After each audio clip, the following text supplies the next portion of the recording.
मंगलमय मंगलकरण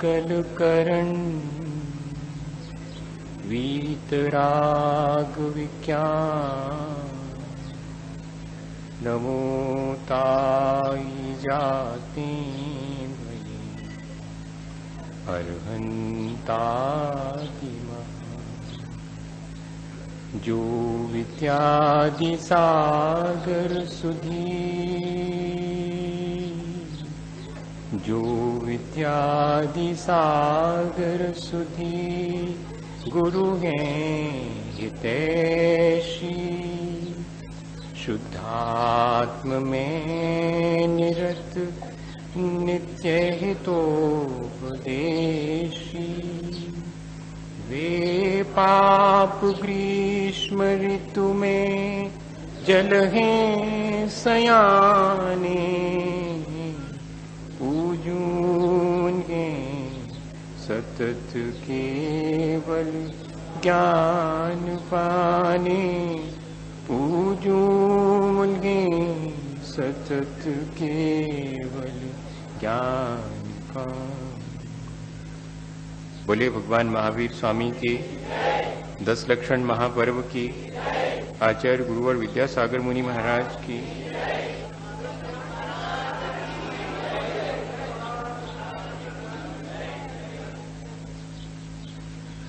हम सभी लोग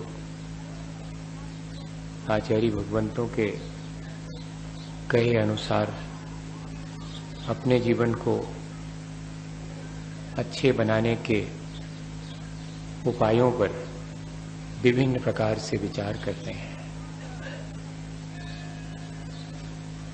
आने वाले दिन हमारे जीवन को एक निश्चित गति दे सकें, इसलिए हम इन 10 दिनों में अपने जीवन को सही दिशा में गतिशील करने का प्रयत्न शुरू करेंगे। ठीक दिशा मिल जाने के बाद उस दिशा में गतिमान होना भी जरूरी है। अपने लक्ष्य को निर्धारित करने के बाद उस लक्ष्य तक पहुंचने के लिए जैसे चलना जरूरी है, ऐसे ही हमारे अपने जीवन को अच्छा बनाने के लिए जो जीवन को अच्छा बनाने की प्रक्रिया है उसको हम आने वाले दिनों में सुचारू रूप से आगे बढ़ाएंगे। ऐसा हम आज संकल्प करने बैठे हैं। घर से बाहर निकलते हैं तो तैयार होके निकलते हैं। चेहरा देख लेते हैं, कपड़े संभाल लेते हैं, जिससे मिलने जाना है या जिस काम से जाना है उसको ध्यान में रखते हैं।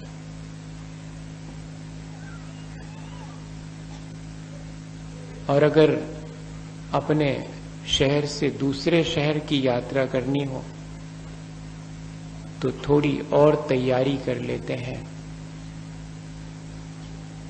रास्ते में किन किन चीजों की जरूरत पड़ेगी वो सब भी सहेज करके पोटली में बांध करके साथ में ले जाते हैं।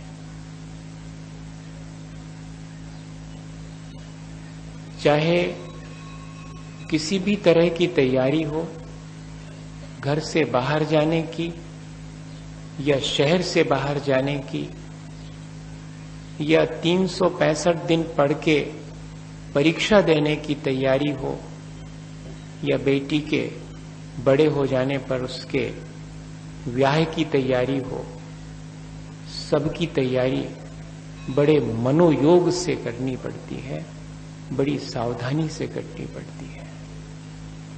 अपने जीवन को हम अच्छा बनाना चाहते हैं तो ये 10 दिन हमारी उसी तैयारी के दिन है।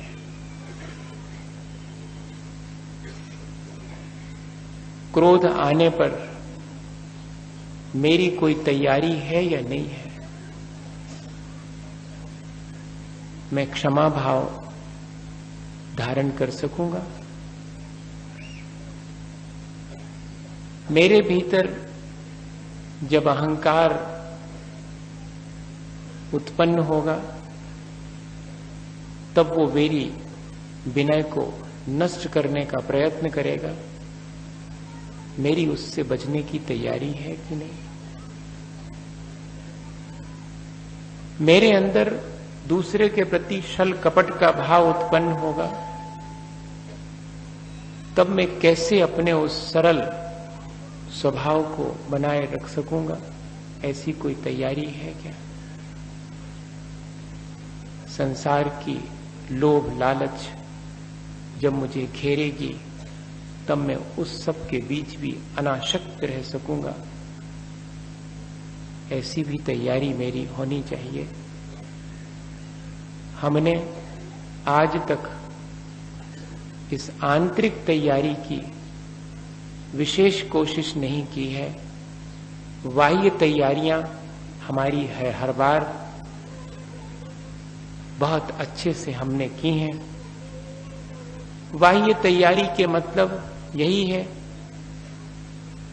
कि सुबह से मुझे मंदिर जाना है, सुबह से मंदिर जाकर मुझे पूजा करनी है, पूजा करके मुझे जल्दी घर नहीं लौटना है, मुझे देर से लौटना है। क्यों? क्योंकि दिन भर में एक बार ही मुझे भोजन करना है। जल्दी सुबह से कर लूंगा तो दिन भर तो बहुत मुश्किल होगी, इसलिए मैं घर देर से लौटूंगा। आराम से 12 बजे भोजन शुरू करके 1:30-2 बजे तक एकासना करूंगा, फिर तो शाम तब तक आ ही जाएगी। फिर थोड़े से भीड़ भाड़ के बीच सांस्कृतिक कार्यक्रमों के नाम पर मैं अपना मनोरंजन कर लूंगा। पंडित जी आए होंगे तो उनकी सभा में तो क्या होगा, वो 2-4 बातें सुनाएंगे, वही सब उत्तम क्षमा गहो रे भाई, यही कहेंगे वो, और क्या कहेंगे। इसलिए मैं अपनी बाहरी तैयारी तो इतनी ही कर लेता हूं और हमेशा से करते आया हूं। एकासना कर लेना और उपवास कर लेना, ये सब भी बाह्य तैयारी है। रस परित्याग कर लेना, सब्जी नहीं खाना, दाढ़ी नहीं बनवाना, कपड़े नहीं धोना, नहाना नहीं, चाहे जो कर लो आप, सब बाह्य तैयारी है। मेरे अंतरंग में मेरी कषायों को जीतने की और पापों से बचने की तैयारी मुझे इन 10 दिनों में करनी चाहिए। वो बहुत आंतरिक तैयारी है। हम देखें कि उस तैयारी के लिए हमें क्या क्या करना पड़ेगा। समझना पड़ेगा हमें सबसे पहले कषायों को कि वे हमारे ऊपर आक्रमण करेंगे तो हमारी क्या तैयारी है, उनका स्वभाव तो जान लें। अणथोवम बणथोवम अग्गिथोवम कसाय थोवम। अभी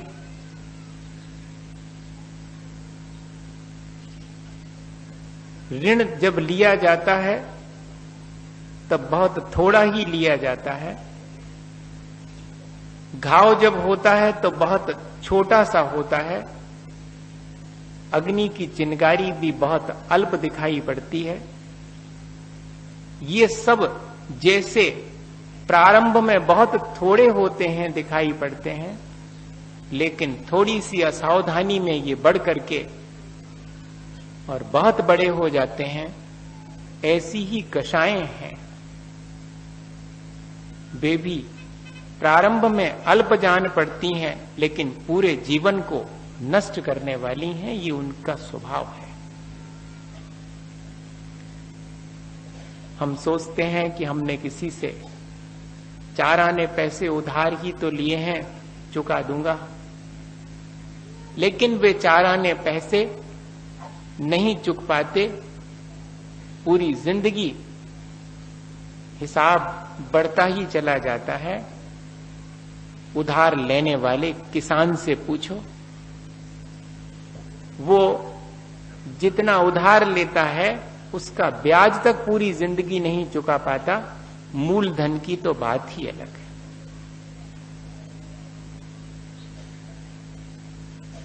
और हमारे शरीर में कोई छोटा मोटा चोट लगने से घाव हो जाता है, हम अगर थोड़ी असावधानी कर दें तो वो घाव बड़ा होकर के नासूर बन सकता है, और हो सकता है कि जिस जगह पर वो हो उस पूरी जगह को ही नष्ट कर दे।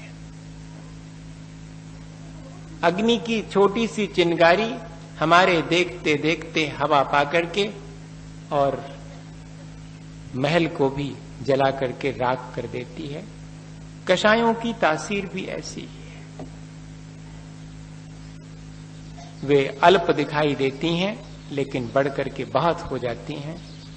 जैसे कि बट वृक्ष का बीज बहुत छोटा सा दिखाई पड़ता है, लेकिन उससे जमीन, हवा, पानी और मिट्टी मिल जाने पर वो बढ़ करके और बहुत बड़े हिस्से को जमीन के घेर लेता है। सिरेंज से डॉक्टर हमारे अंदर जरा से छेद से कितनी सारी दवाई भीतर डाल देता है, और छेद कितना सा है, बहुत बारीक सा है। ऐसे ही है ये कषायें। एक बार हमारे भीतर अगर ये किसी माध्यम से प्रवेश पा जाती हैं तब ये अपना बहुत विस्तार कर लेते हैं। हमें इनके स्वभाव को जान करके ही अपनी तैयारी करनी चाहिए।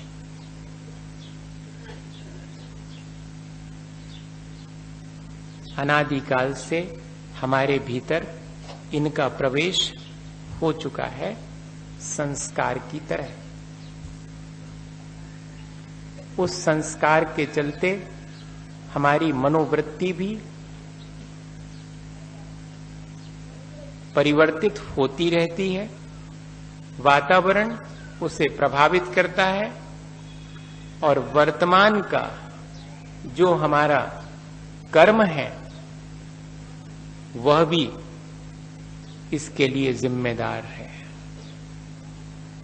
इन चारों चीजों को अगर हम ठीक समझ लेंगे तो ही हम बच पाएंगे इन कषायों से। विशेष रूप से आज क्रोध कषाय से बचने के लिए हमें विचार करना होगा। क्षमा हमारा स्वभाव है और उससे विपरीत क्रोध है। क्रोध के अभाव का नाम ही क्षमा है। वो हमारा अपना स्वभाव है, उसे हमें कहीं से अन्यत्र से अपने भीतर लाना नहीं है। बस इतना ही करना है कि उससे विपरीत मैं ना जाऊं, मैं क्रोध में ना जाऊं, तो क्षमा तो मेरी अपनी स्वाभाविक अवस्था है।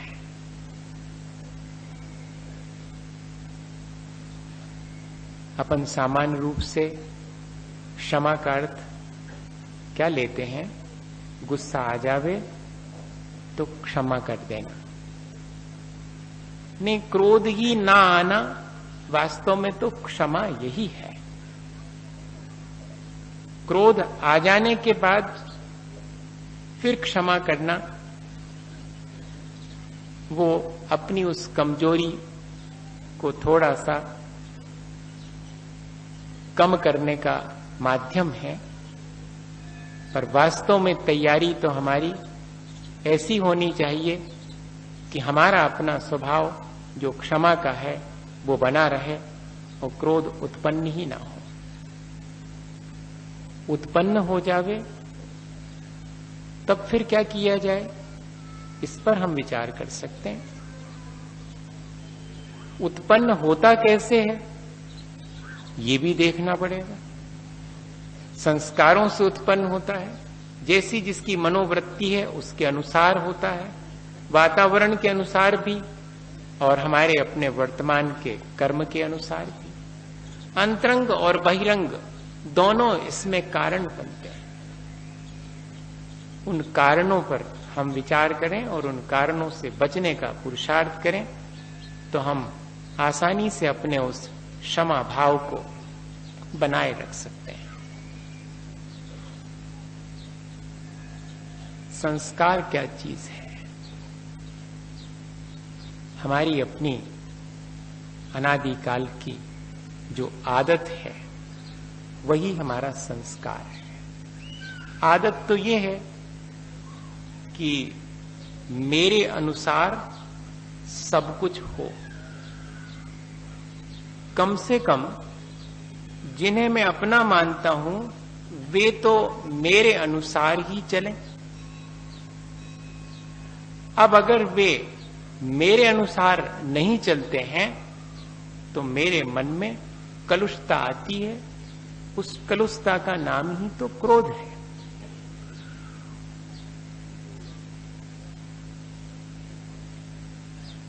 हमें जितनी अपेक्षाएं हैं उतना ही हमारे मन में क्रोध उत्पन्न होगा।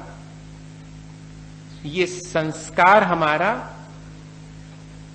हमें इसी तरफ ले जाने वाला है। संस्कारवश हम अपेक्षाएं करते हैं और वे अपेक्षाएं हमें क्रोध में ले जाती हैं। सबके अंदर यही एक संस्कार, एक आदत बनी हुई है जिनसे हमारे मन में लगाव होता है, उनसे हमारी अपेक्षाएं बहुत होती हैं। जैसे कि हमारा बेटा है तो हमारे बेटे से हमें अपेक्षा होती है कि पढ़ लिख करके होशियार बने, और अगर वो बुद्धू निकल जाए तो क्या लगता है? गुस्सा आता है, क्रोध आता है कि नहीं आता? बाजू वाले का बेटा बुद्धू रहा आवे तो रहा आवे, मुझे कोई उससे गुस्सा नहीं आता। मेरा बेटा, मुझे उससे अपेक्षा थी कि बुद्धिमान बनेगा, लेकिन बुद्धू निकल गया, पढ़ता ही लिखता नहीं है। पढ़ता लिखता भी है मान लो तो कमती नंबर लाता है।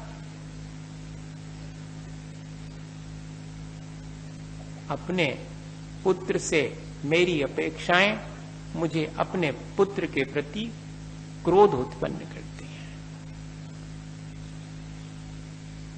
जिन जिन के प्रति मैं जो अपेक्षा रखता हूं उस अपेक्षा की पूर्ति नहीं होने पर मैं फिर क्रोध में गिर जाता हूं, अपने क्षमा भाव से विचलित हो जाता हूं। क्या किया जाए इस आदत को बदलने के लिए?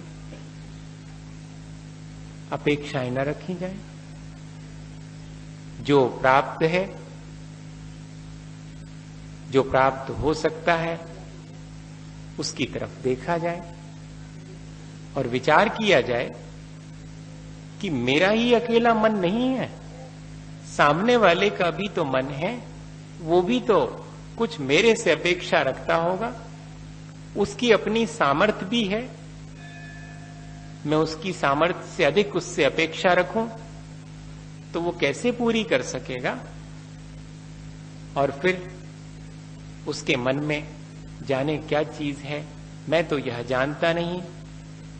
उसने अपने मन का किया होगा, मेरे मन का नहीं हुआ, पर उसके मन का हुआ है। यदि उसे उसमें ही प्रसन्नता है तो फिर मुझे क्रोधित होने की आवश्यकता नहीं है। यह एक विचार हमें इन अपेक्षाओं से बचाने में सहायक हो सकता है यदि हम चाहें तो, लेकिन बहुत आसान नहीं है, बहुत मुश्किल काम है। दूसरा हमसे अपेक्षाएं रखता है, हम दूसरे से अपेक्षाएं रखते हैं, और दोनों एक दूसरे के प्रति क्रोध से भर जाते हैं। हमें विचार करना चाहिए अपनी इस आदत, इस संस्कार को तोड़ने का। हमारे अंदर मनोवृत्तियां बहुत प्रकार की हैं। कब हमारा मन किस तरह का होगा, एक ही बात को हम चाहे तो जिस ढंग से सोचें उस ढंग से सोच सकते हैं। हम उसके श्रेष्ठ पहलू को देखते हैं या कि उसके बुरे पहलू को देखते हैं, ये भी हम पर निर्भर करता है। हमारी सकारात्मक सोच है या कि नकारात्मक सोच है, ये मनोवृत्ति हमारी स्वयं हमें देखना पड़ेगी। जिसका नकारात्मक सोच है वो हमेशा क्रोध से ही भरा रहेगा, वो कभी क्षमा भाव धारण ही नहीं कर सकता। जैसे कि बगीचे में भौरा भी जाता है और मक्खी महारानी भी जाती हैं। भौरा तो बगीचे में खिले हुए फूलों से पराग ग्रहण करके उनकी सुगंध लेकर के प्रसन्न चित्त वापस लौट जाता है, और मक्खी महारानी उसी बगीचे में जितना सड़ा गला गंदा पड़ा है उसी पे जाके विराजती हैं। यही सकारात्मक और नकारात्मक सोच है। उसी बगीचे में कुछ है जो बहुत सुंदर है, मुझे वो देखना है, या कि उसी बगीचे में जो सड़ा गला और गंदा है मुझे उसे देखना है। सबके जीवन में कुछ अच्छा है, कुछ बुरा है। अच्छा तो विराजे हैं भगवान, उनके ही है। हम सबके तो अच्छा भी है और बुरा भी है। किसी के अच्छा 80% है तो बुरा 20% है, किसी के बुरा 80% है तो अच्छा 20% है। मुझे क्या देखना है, ये मेरी मनोवृत्ति मुझे निर्धारित करनी है। मनोवृत्ति को परिष्कृत कर अपने क्रोध से बचना चाहता हूं, ये तैयारी मुझे खुद करनी पड़ेगी।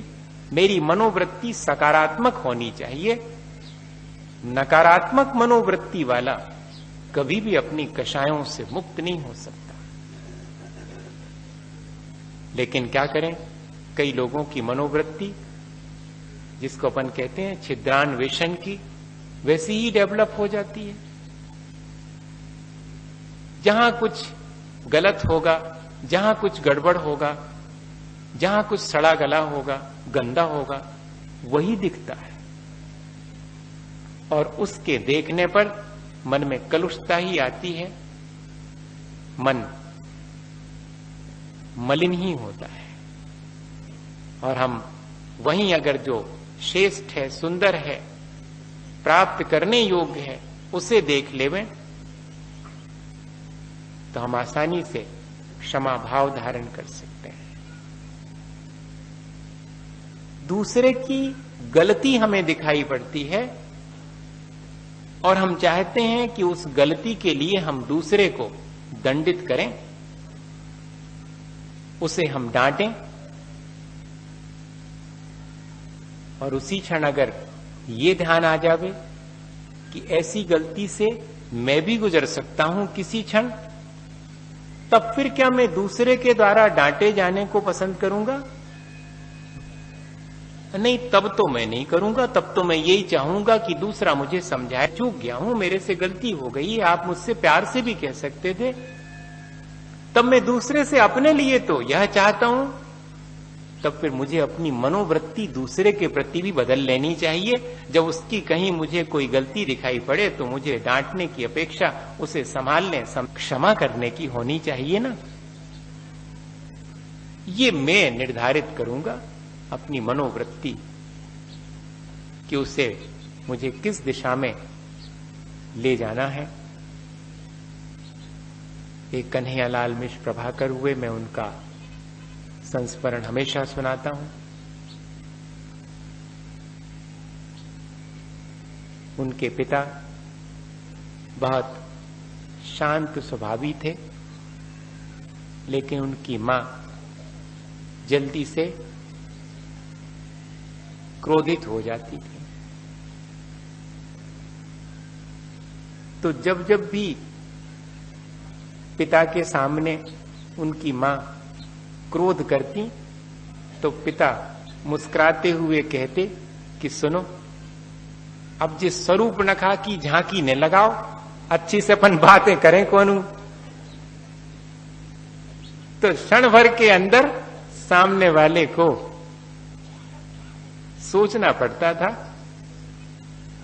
और एक बार तो ऐसा हुआ कि भोजन करने देर से आए पिता, तो मां ने गुस्से में उनको कई बातें सुनाई, चुपचाप सुनते रहे थाली पर बैठे बैठे। और जैसे ही मां चुप हुई तो फौरन थाली उठाकर उनके माथे से लगा दी। तो बोली क्या करते हो? बोले कुछ नहीं, देर से आया हूं, रसोई ठंडी हो गई, मैंने सोचा गरम कर लूं। तो क्या यहां गरम की जाती? बोले अभी तो है, वहीं लग रहा है गरम। तो यहां गरम है तो गरम कर लूं मैं। अब बताइए सामने वाले की मनोवृत्ति बदलेगी कि नहीं बदलेगी? ये हमारी मनोवृत्ति पर निर्भर करता है कि हम स्वयं किस तरह सोचते हैं और दूसरे के नकारात्मक सोच को भी हम किस तरह सकारात्मक बना सकते हैं।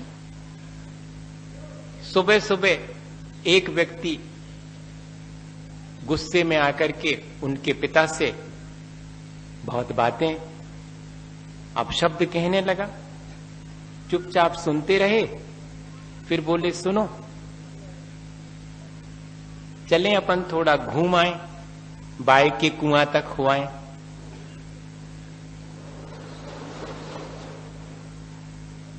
तो बोलता कि क्यों, वहां क्या करेंगे? कहते वहां अखाड़ा है। तो अखाड़ा का मतलब? बोले तुम्हारा मन लड़ने का है, तुम्हारा जोड़ीदार मिलवा दूंगा, मेरी तो अभी लड़ने की बिल्कुल इच्छा नहीं।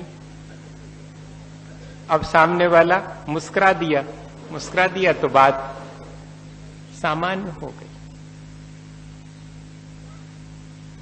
मैं ये कह रहा हूं कि मेरी मनोवृत्ति पर निर्भर करता है कि मैं क्षमा भाव धारण करूंगा और वातावरण को भी उसी के अनुरूप क्षमा भाव धारण करने के लिए प्रेरित करूंगा। मैं चाहूं तो स्वयं भी अपने मन को कलुष करूं और वातावरण को भी कलुषित बना दूं। आगरा में सन 1994 में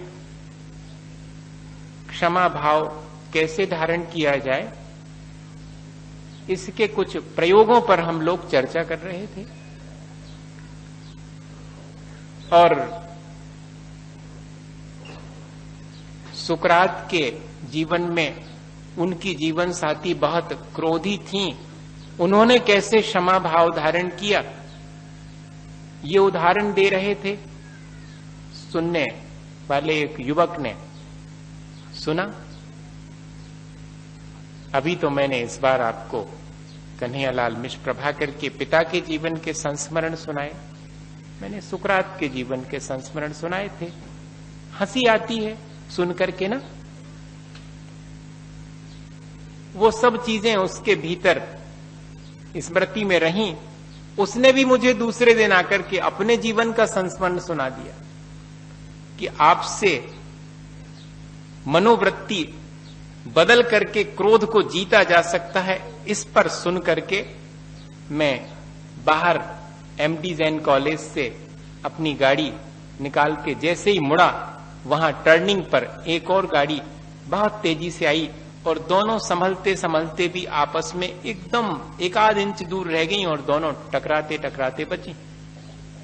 और कोई समय होता, उस क्षण भी एक क्षण को तो लगा कि दरवाजा खोल करके सामने वाले को 4 कड़ी बातें सुनाऊं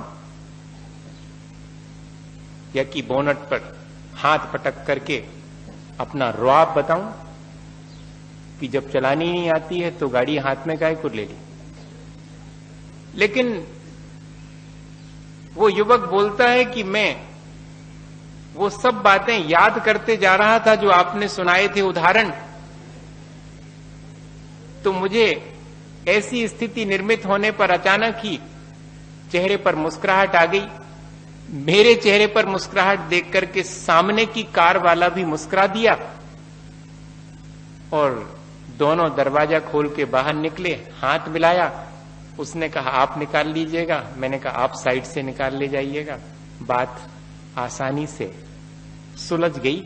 और दूसरा अवसर होता तो संभव है कि एक दूसरे पर अपना क्रोध हम व्यक्त करते और अपने उस क्षमा भाव को क्षण भर में अपनी इस मनोवृत्ति के चलते भुला देते।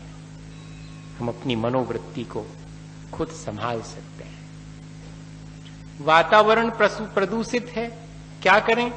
उन्होंने ऐसा कहा इसलिए मेरे मन में क्रोध आ गया, या इन्होंने ऐसा नहीं कहा या ऐसा नहीं किया इसलिए मेरे मन में क्रोध आ गया। और महाराज अब आपको तो अकेले सब अनुकूल वातावरण मिलता है, सो कुछ नहीं मालूम।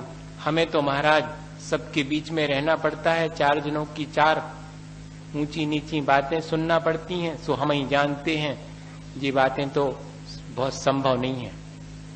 वातावरण अब आज का ऐसा नहीं है कि कोई क्षमा धारण कर सके, और क्षमा धारण करने वाले को तो कमजोर माना जाता है। महाराज छोड़ो, अपनो टेरर भी क्रिएट करके रखना चाहिए, आतंक,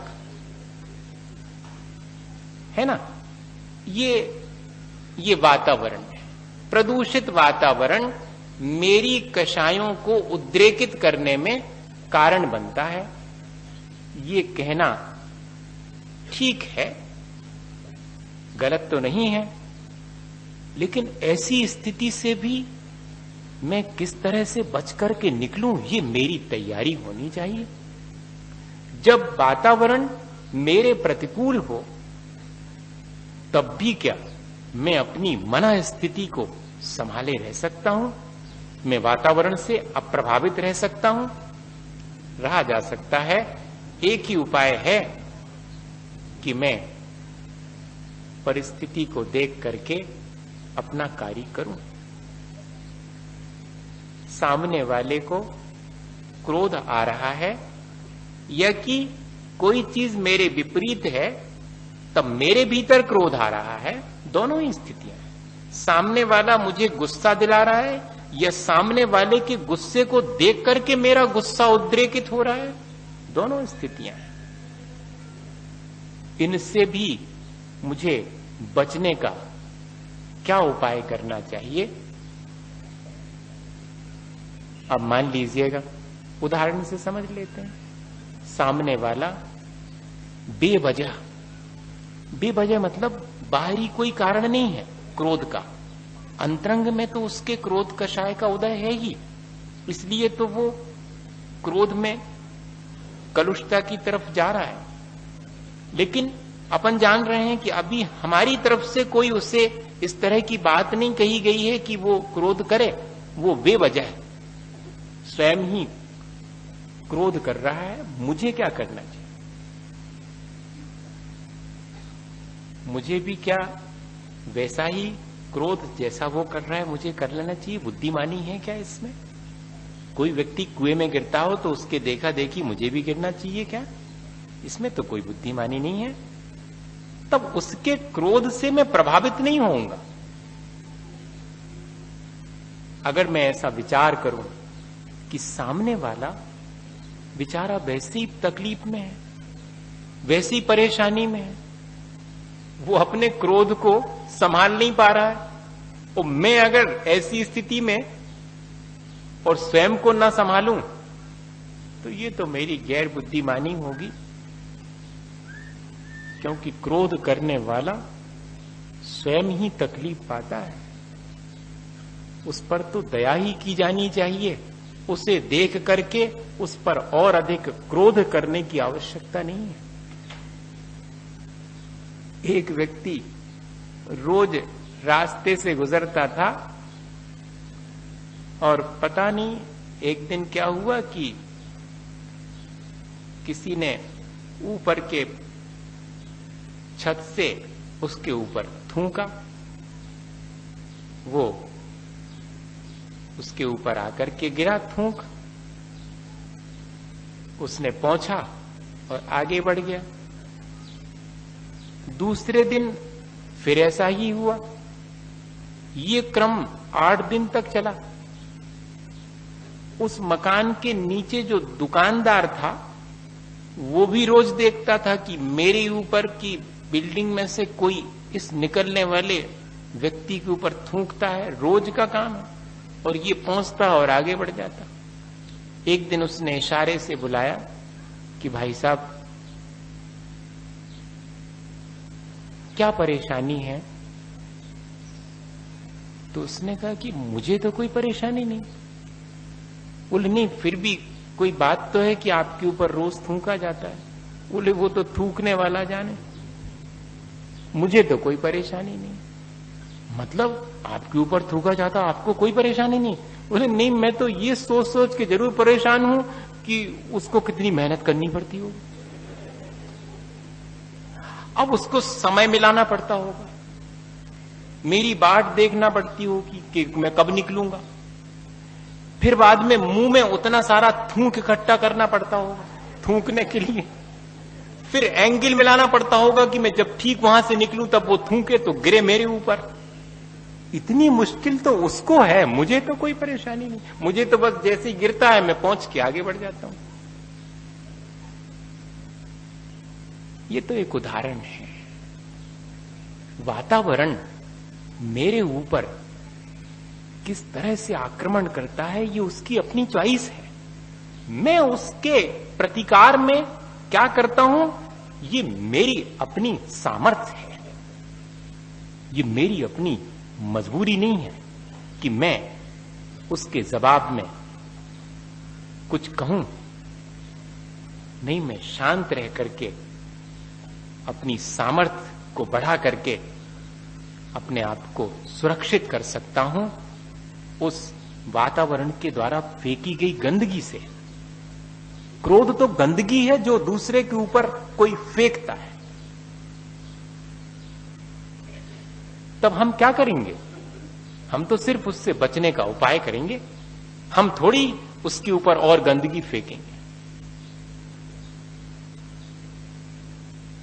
और यदि ऐसी स्थिति निर्मित हो जावे कि 24 घंटे उसी व्यक्ति के साथ रहना है जिसकी मनोवृत्ति नकारात्मक है और वो हमेशा हर अच्छी चीज में से भी बुरे पहलू को देख करके और हमेशा क्रोध से भरा रहता है, अब ऐसे व्यक्ति के साथ रहना पड़े तब फिर अपने आप को कैसे सरवाइव किया जाए, कैसे सुरक्षित किया जाए, कैसे क्रोध से बचा जाए। थोड़ी बहुत सहन शक्ति तो सबकी होती है। जितनी जिसकी सामर्थ्य है उसकी उतनी सहन शक्ति होगी।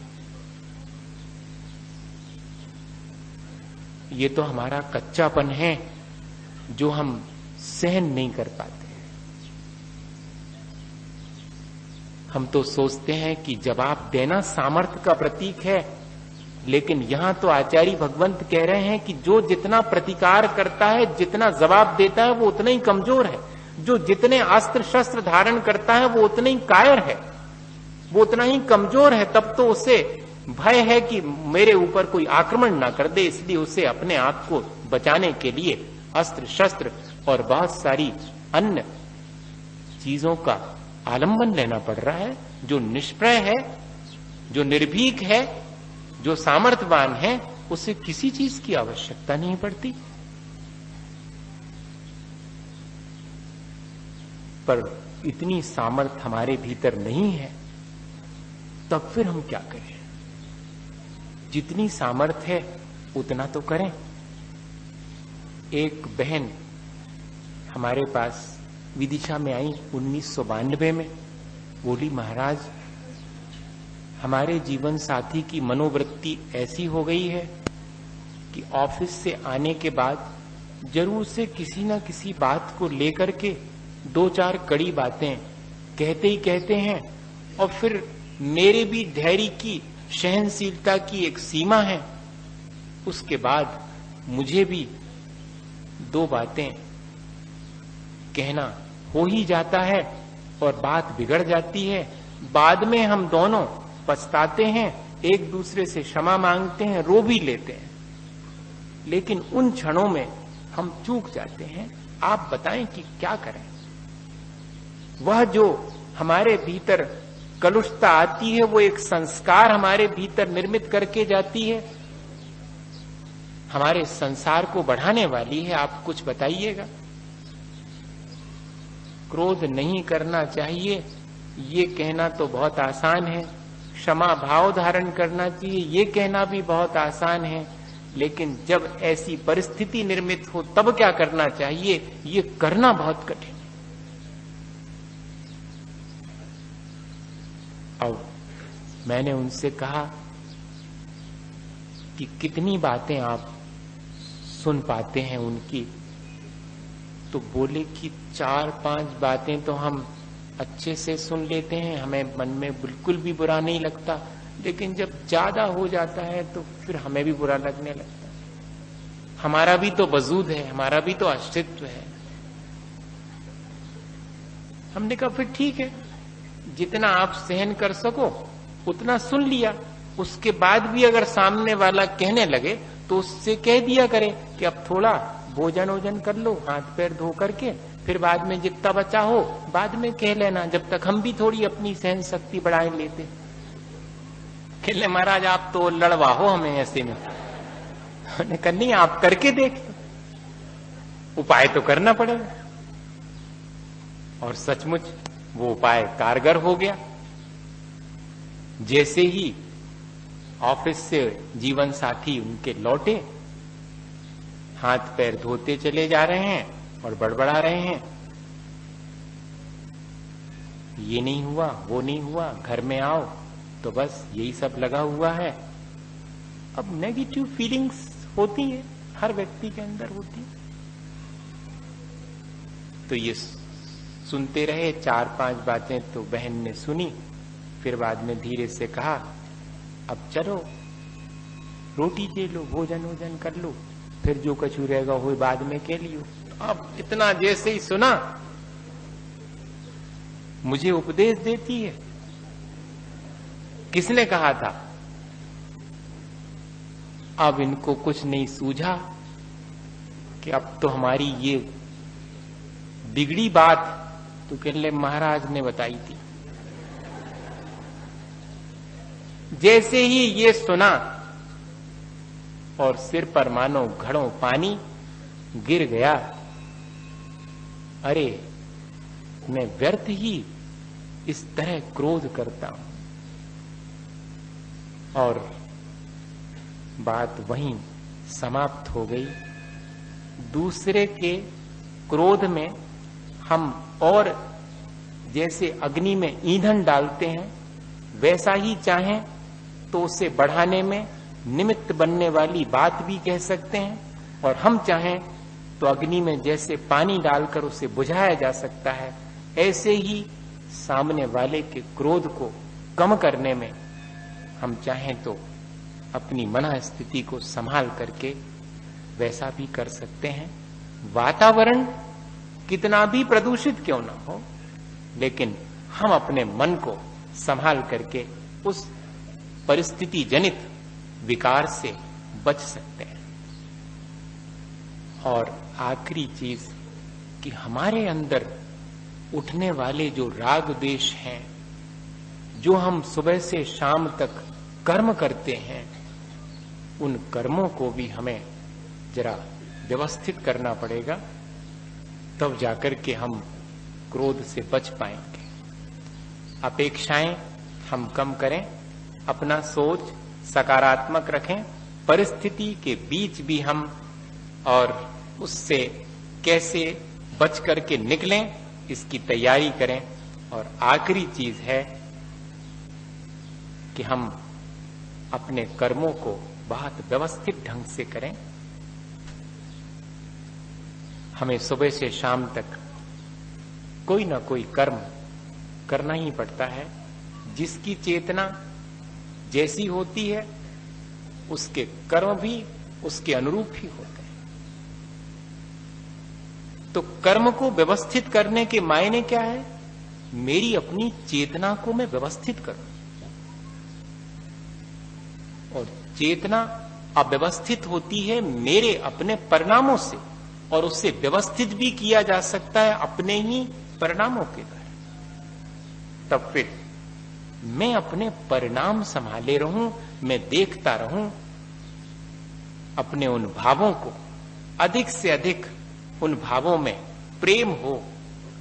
जिसके भावों में जितना अधिक प्रेम होगा वो उतना कम क्रोध की तरफ जाएगा, क्योंकि कोहो पीय पना से ही सबसे पहले क्रोध हमारी प्रीति को नष्ट करता है। और क्रोध को जीतने का उपाय भी यही है कि व्यक्ति अपने अंदर प्रीति भाव निरंतर अधिक से अधिक बनाए रखे। ये कर्म हमारे जितने भी हों वो सुबह से शाम तक अत्यंत प्रेम पूर्वक हम अपने कार्य करें। फिर देखिएगा कैसे हम क्रोध से नहीं बच पाते हैं, अवश्य बच पाएंगे। असल में हम अपने कार्यों को बहुत बेतरतीबी से करते हैं। अगर हम उन्हें व्यवस्थित और बहुत प्रेम पूर्ण ढंग से हम उनको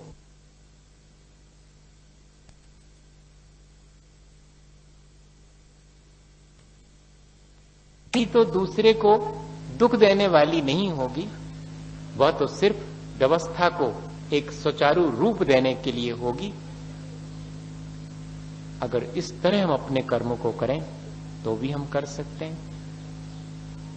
हमारी चेतना को हम परिष्कृत करें, हमारे परिणामों को हम हमेशा अच्छा बनाए रखें, ताकि वे बुरी तरफ जाने का उन्हें अवसर ही ना मिले।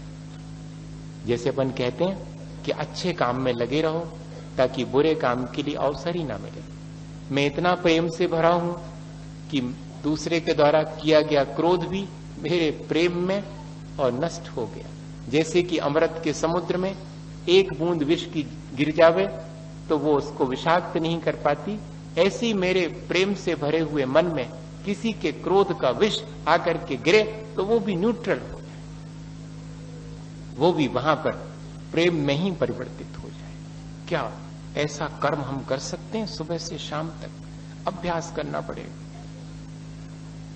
ये नहीं कह सकते कि नहीं कर सकते, अभी तक नहीं किया ये बात अलग है, लेकिन आगे नहीं कर सकते ऐसा नहीं कह सकते, कर सकते। एक उदाहरण सुनाता हूं, शायद समझ में आए, अपन कोशिश करेंगे। वैसे तो आचार्य भगवंतों ने एक ही लाइन लिखी है, अपन ने तो ये चार बातें उसी एक लाइन से निकाली भैया। जे कर्म पूरब कि ये खोटे सहे क्यों नहीं जिए राह। बात तो इतनी सी है और कुछ नहीं।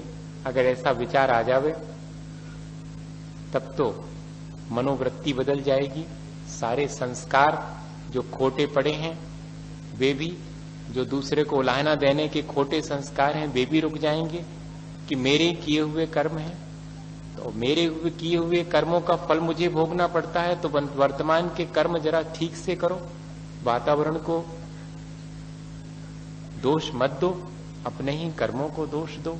सारी बातें इसी एक लाइन में निहित हैं, पर ये तो अपन ने समझने के लिए इतना विस्तार किया उसका। तो छोटा सा उदाहरण है कि एक साधु बाबा जी नदी पार करने के लिए नाव में बैठे और नाव चली, और भी लोग जिसमें से अधिकांश नवयुवक थे वे उसमें यात्रा कर रहे थे। नवयुवकों में कुछ बातें बहुत अच्छी होती हैं, कुछ बातें जिसे उनकी उम्र कहें या उनकी संस्कारहीनता कहें दोनों ही चीजें। उम्र तो मन समझाने के लिए कहना पड़ता है, वास्तव में तो संस्कारहीनता ही है जो कि व्यक्ति को पतन की तरफ ले जाती है, अपने और दूसरे की। तो वे जो नवयुवक थे वो उन साधु बाबा जी की हंसी उड़ाने लगे। अब हंसी उनने कैसे उड़ाई होगी आप स्वयं विचार करो, क्योंकि अपन को तो इसकी बहुत आदत है। मुझे अलग से इसके कहने की आवश्यकता नहीं है कि क्या क्या कहा होगा, कैसे हंसी उड़ाई होगी, कैसे उनका मजाक बनाया होगा। अपन को तो दिन भर में ऐसे बहुत अवसर आते हैं कि जो सज्जन हैं उनका अपन भी कितना मजा लेते रहते हैं, उनकी सज्जनता का। उनसे सज्जनता का पाठ नहीं सीखते, बल्कि उन्हें अपनी दुर्जनता का पाठ सिखाने के लिए उनकी सज्जनता का मखौल उड़ाते हैं। हाँ, क्या करें, आदत है। उनकी भी ऐसे ही आदत में था। तो इतना अधिक मखौल उड़ाया कि अनाप शनाप शब्द भी कहना शुरू कर दिए। और जो एक आध सज्जन पुरुष थे, उन्होंने एक आध बार उनसे कुछ कहा भी तो उनको भी कड़ी बातें कहना शुरू कर दी। जैसे कि अभी कुछ दिन पहले घटना सुनने में आई थी कि ट्रेन में जाने वाली गुड़िया लोगों को छेड़ने वाले नवयुवकों को एक नवयुवक ने जब ऐसा करने से रोका तो बाकी सबने मिलकर उसे चलती हुई गाड़ी से नीचे फेंक दिया। सुना था आपने? हाँ, ऐसी स्थिति है। चेतना कितनी विकसित है, हमारे परिणाम कैसे किस क्षण हो जाते हैं, बड़ा आश्चर्य है। ऐसा ही हुआ कि किसी ने उन्हें टोका कि बाबा जी हैं, उनको ऐसा मत कहो, तो उन्हीं के ऊपर आक्रोश करने लगे। और बाबा जी तो गाली सुन मन खेद न आनो, अपशब्द सुनकर के भी मन में जरा भी विषाद नहीं किया। ये उनकी अपनी चेतना की विकसित अवस्था का सूचक था। वे अपने कर्म में लगे हुए हैं। मन का कर्म है श्रेष्ठ विचार, वाणी का कर्म है मधुर वचन, शरीर का कर्म है विनय भाव। वे अपना कर्म कर रहे हैं, मन से, वाणी से, शरीर से शांत बैठे। और वे नवयुवक यहां तक आगे बढ़ गए कि एक ने हंसी करने के लिए अपने पैर की चप्पल उतार करके उन बाबा जी के जैसे ही सिर पर रखना चाहिए कि नाव डगमगाने लगी और आवाज आई कि बाबा जी आप जरा सा हमें इशारा करें, हम नाव सहित इन सबको डुबा सकते हैं। युवक भी मुश्किल में पड़े कि ये क्या हुआ, बाबा जी तो लगता है कि जादू जानते हैं। लेकिन बाबा जी के चेहरे पर थोड़ी सी दुख की रेखाएं देखने में आई। अभी तक तो जरा भी उनके मन में दुख नहीं था, अब जरा सा दुख उनके मन में उत्पन्न हुआ। आवाज फिर से आई कि बोलते क्यों नहीं बाबा जी, कहो आप, जरा सा इशारा करो, हम इन सबको इस नाव के साथ डुबा सकते हैं। आकाशवाणी थी वो। देवताओं ने सज्जनता पर आने वाले विपत्ति या संकट से बचाने के लिए मदद की थी। देवता कौन है? हमारे भीतर का देवता। जब हमारा देवत्व जागृत होता है तब सज्जनता पर आने वाले संकट और विपत्ति में हम आवाज देते हैं कि सावधान, अभी हमारे भीतर देवत्व शेष है। लेकिन जब हमारे भीतर पशुता उत्पन्न होती है तब हम सज्जन पुरुष पर भी संकट उत्पन्न करते हैं। दोनों चीजें सामने हैं और बाबा जी उन दोनों के बीच अपना कर्म कर रहे हैं, अपनी चेतना को विकसित बनाए हुए हैं। अत्यंत दुखी होकर कहते हैं कि ये कैसी आकाशवाणी है, मुझे इस पर विश्वास नहीं होता। अगर आप बदलना चाहते हैं तो इतना ही करिएगा, पलटना चाहते हैं तो नाव मत पलटिएगा, हो सके तो इन सब की बुद्धि पलट दीजिएगा। नाव पलटने से और इनके डिबाने से कार्य सिद्ध नहीं होगा। ये नहीं जानते हैं, ये अज्ञानी हैं, इनकी बुद्धि पलट जाएगी तो ये भले बुरे को पहचान सकेंगे। बताइए, हमारा अपना कर्म, हमारी अपनी चेतना क्या इतनी विकसित है? करना चाहिए जैसी उन साधु जी की थी कि कोई कितना भी हमें संकट और विपत्ति में डाले, फिर भी हम अपने कर्म को, अपनी वाणी, अपने विचार और अपने शरीर की क्रियाओं को परिवर्तित नहीं करेंगे। हम तो अपनी चेतना को उतना ही विकसित बनाए रखेंगे। तो इस तरह हम अगर चाहें तो अपने अच्छे संस्कारों को बढ़ाकर, अपनी मनोवृत्ति को सकारात्मक बनाकर, वातावरण के बीच और अत्यंत स्वस्थ मानसिकता के साथ चेतना को निर्मल बनाए रखते हुए इस कषाय को, क्रोध को जीत करके अपने उस स्वाभाविक क्षमा भाव को बरकरार रख सकते हैं। इसी भावना के साथ कि हम अपने स्वभाव को बनाए रखें और विकारों की तरफ जाने से बचते रहें। बोले आचार्य गुरुवर विद्यासागर मुनि। हे गुरुवर शाश्वत सुख दर्शक, यह नग्न स्वरूप तुम्हारा है।